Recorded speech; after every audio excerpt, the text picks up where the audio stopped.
stay the same. There's no, oh, it's hot, so today you don't need a hair because it's hot. It is still the board's responsibility, in this case the chair's, to have the venue as it should be, make sure that everybody can hear.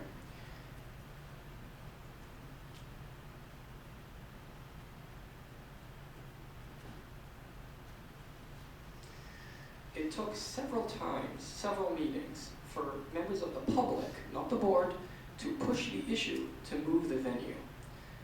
It took, as it's been by testimony, that was a single-time thing. Members of the public clapped for a vote to simply move the venue. It's clear to everybody it was a bad choice of a venue. Nobody wanted it there. It was solely the chair's. It was the chair's choice to have it there, and he was the one who did not want to move it. There were several times that the board could have moved their meetings back to where it was, but it simply wasn't done. Now,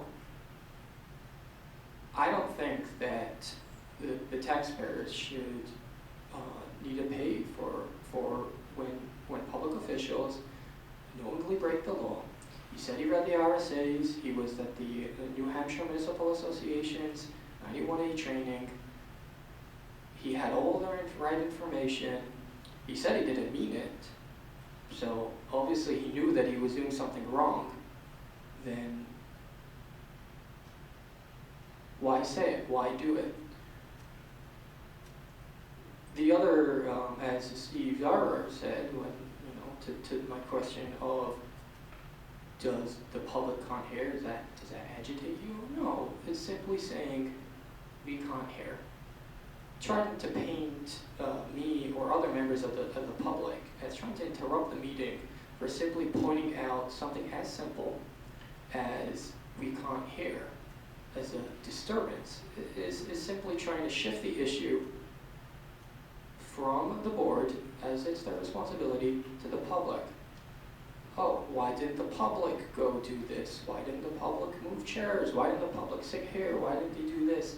All of this is trying to shift the blame away from the board, particularly the chair, when he was the one making the decisions, but somehow it's other people's fault. I do not think that, in this case, I do think that it is clear that this was solely a push from the chair, because he honestly just doesn't care if what the public can hear or can't hear. Other people at their own expensive time spend a lot of time videotaping meetings that the town will do themselves and uploading so the public could see what's going on and stay involved. To that, and to members of the audience, members of the public in the audience, the chair has repeatedly been rude, cut off people speaking, just a general behavior that doesn't reflect that he cares at all of what's the public engagement.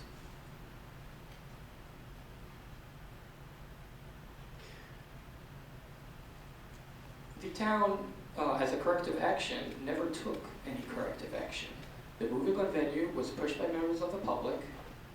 An apology was issued, a vague apology, not really clear on what he was apologizing for or why it was needed in the first place.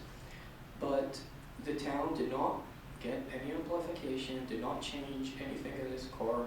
And as it said, going years back, at times there have been times where the public couldn't hear. There's been issues. It was never addressed. And this petition to the court is specifically to address this kind of behavior and this issue. If it wasn't pushed via this lawsuit, nothing was ever going to get done. It's clear that later on the June 21st meeting, he had no intent of changing his behavior. He made the same statement all over again. There was nothing there to suggest that something was going to change for the better, and nothing has been. after the lawsuit, there's generally been, if somebody said we can't hear, then there's been some, we'll talk a little louder. But no substance to it. There's never been a change in the building or bought microphones or anything that would actually signify that the board cared about it as an issue.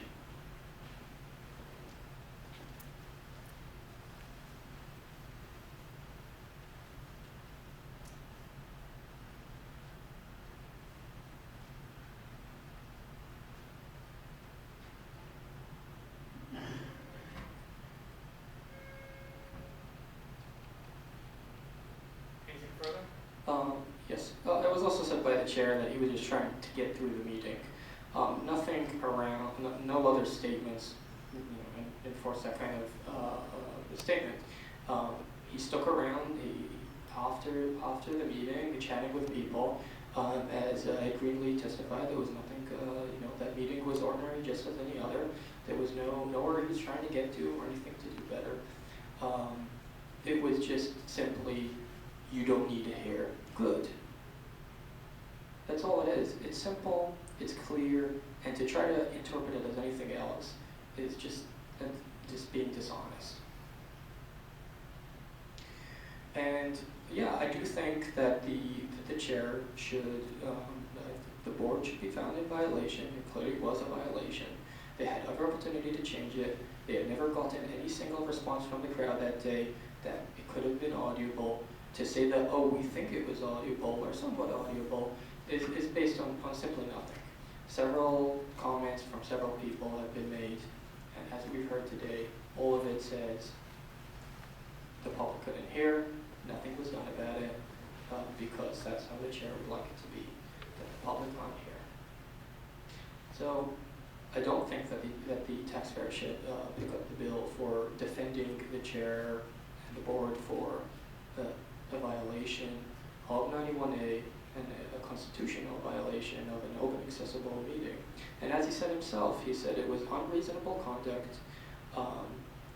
It was illegal by his own testimony. I don't know what higher bar the town would like to hear for a purposeful violation that is done in bad faith. It is pretty clear that there was no good intentions behind that statement, and the actions reflect that.